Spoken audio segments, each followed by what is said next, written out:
Bannayuganda mulina okuvaayo ku buli nsonga yonna ebanyigiriza ne mutasirika busirisi.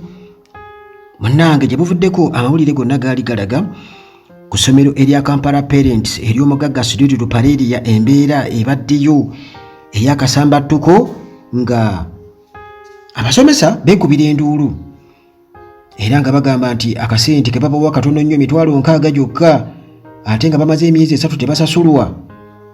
Sudiru olwo n'agattako n'okubatiisatiisa nga bamaze okubeera nga beemulugunya nga beekalakaasa nti kyagenda okukola agenda mu ggwanga gy'azaalibwa erya India aleeteyo abayindi 15 nga basomesa baripuleesinge staff eno ey'abaddugavu wano bwe baba tebaagala kubeera nga bakolera obusente obwo oba embeera gye balimu, kubanga bo baali bagamba nti abayindi abaliyo staff y'abayindi eriyo essaawa eno Kampala Parents basasulwa miliyoni eziri 3 babawa buli kimu, housing allowance n'ebirala, naye bo abaddugavu muganda wange babawa $60,000 ate bamaze emyezi 3 nga tebasasulwa. Kati munnange Sudiru ng'amaze okubeera nga akitegeera nti eggwanga lyonna likitegedde bw'atyo yadduse zambwa n'agenda n'asisinkana staff era ne balaga nti ensonga bamaze okubeera nga bazituulamu ne bazigonjoola mangu nnyo. Kubanga munnange abantu baali bamaze okubeera nga bamulebolinga okubeera omusosoze akyasinzeeyo. Kakati olwo munnange nga bw'omanyi nti omugagga bwe twogera ku mugagga si bano abammwe abagagga bano nti alina wali ka hardware akaduuka ka wholesale ti bano omugagga w'oku kyalo. Nedda twogera ku bagagga kati nga Sudiru nti ono mugagga mu Africa bamumanyi ng'omugagga kati olwo azze alina essomero naye kiswaze okuba nti kiyinza n'okubeera nga kimujja mu bagagga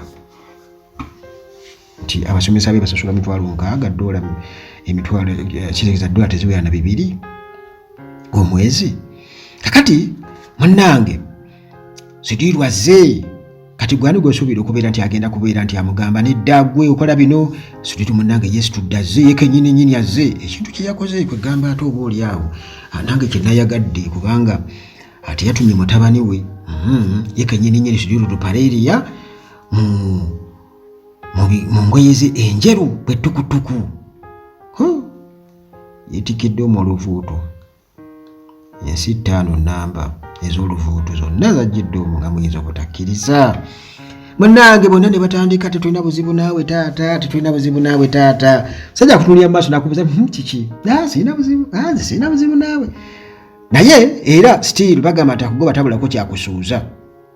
Munnange nga batugamba nti bamaze okurizolvinga issues zaabwe era nga zino munnange zatutegeezebwa akabondo ku kubasomesa nga bano baali bigese wamu n'abo abamu ku baali batasomesa ba non-teaching staff ne non-teaching staff baali bemulugunya era nga bano kye bakoze ne batula mu meetings ez'enjawulo ntoza bagenza otula mu meetings ez'enjawulo nga Sudiru tanaba kubeera nga ajjayo kennyini kabwejumbira ne bateesa era ne bamaliriza ensonga zaabwe n'enjawukana katusuubire nti bagobe omu ku omu mpola.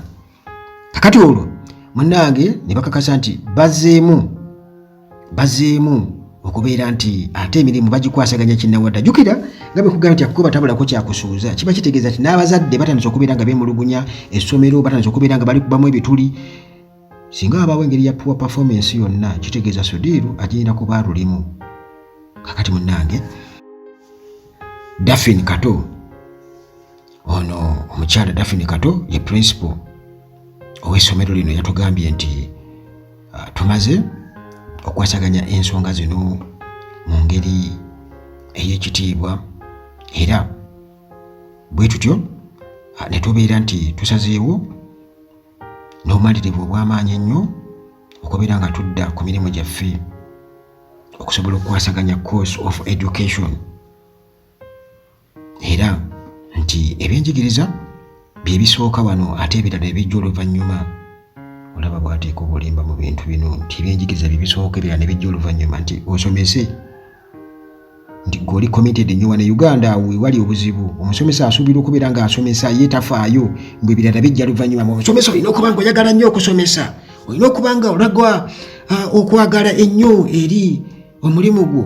Ne Museveni ng'abyogera nti omusomesa alina okuba ng'alaga nti ye musomesa tafa nnyo ku bintu birala. Musajja ato ne bw'ajja ng'empale tasibyeko musipi, engatto yonna egudde olubege, naye mbu nga asomesa bulungi nnyo n'omutima gumu. Nabano kye bagezaako tulaga nti ebirala bijja luvannyuma, ebyo mbiganye. Kakati omukyalo ono Daphne Kato nga ye principal ow'essomero yatugambye nti baatuuse ku nzikiriziganya era nga n'agamba nti ensonga zonna staff zeeyogeddeko basuubira okubeera nga bazitunulamu, bagenda kuba bazitunulamu era nga bamaze okubeera nga bakola meeting ne top management. Bwe batyo oluvannyuma baasisinkanye Kabwejumbira kennyini proprietor era yasisinkanye abasomesa. Bwe batyo ne bamukakasa nti talina oba tebalina buzibu naye ye nga ye. Kati babulina naani? Mwali badde mumugamba naawe Katonda yakuwa ssente ffe tukukoledde naye lwaki totuwa ku ssente eziwera? Ati bawuza kimu tetulina buzibu naawe munnange, tulina buzibu naawe. Kale naye bamaze okubeera nga babituulamu ndowooza bakkaanyiza basobole okubeera nga ndowooza bafuna kasente akabeerako, kubanga abasomesa ku Kampala Parents School bwe bati munnange ebimu ku bye baali boogerako ebitaabasanyusa nga baagala bongezebwe kasente era nga bagamba nti emisaala girwayo nnyo, babawa akasente katono nnyo era munnange nga bagamba nti n'empisa gye babayisaamu mbi nnyo. Kakati olwo ne batandika okubeera nga beekalakaasa, abantu ne batandika okubeera nga munnange bapikinga interest mu nsonga eno era nga beebuuza nti essomero lino ku status yaalyo giririmu bannange, lwaki ate embeera eno eri bwetyo? Kubanga tubadde tuliwo ekitiibwa eky'amaanyi ennyo. Street Tupareria bw'atyo yeekubizza ebifaananyi mu ngoye ze enjiru ettukutuku ne ba staff members era kavidiyo akatambudde wonna abasomesa babadde balaga obutali bumativu nga beetisse ebicards placards ebiwandiikiddwako ebipande ebiwandiikiddwako ebigambo, ekintu munnange ekyalaze embeera etaasanyusiza abantu. Naye bwe batyo Sidiru ng'agenzeeyo nga nnyini ssomero ow'enkomeredde, bwe batyo kye yakoze okubeera nga bakkakkanya nga bamaze okubeera nga batula mu meeting ez'enjawulo. Yagenzeeyo neyeekubya ebifaananyi nabo era principal y'essomero Miss Kato yakakasizza nti bannange ebyo byonna byonna oba okwekalakasa kwabadde mayina, tekwabaddemu nnyo makulu gali awo, era nti okusomesa teaching activities ezazzeemu dda nga bwe zibadde nga zibeera, temubamu nakweraliikirira kwonna. Iye ekyo kye mbagamba nti bannayuganda mulina okuyimuka mwogere, muleke kufa kimugunyu.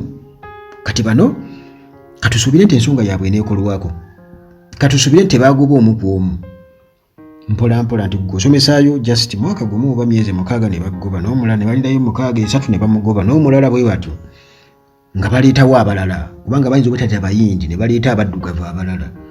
Katojja gamba nti ffe baatugoba ne baleeta abayindi.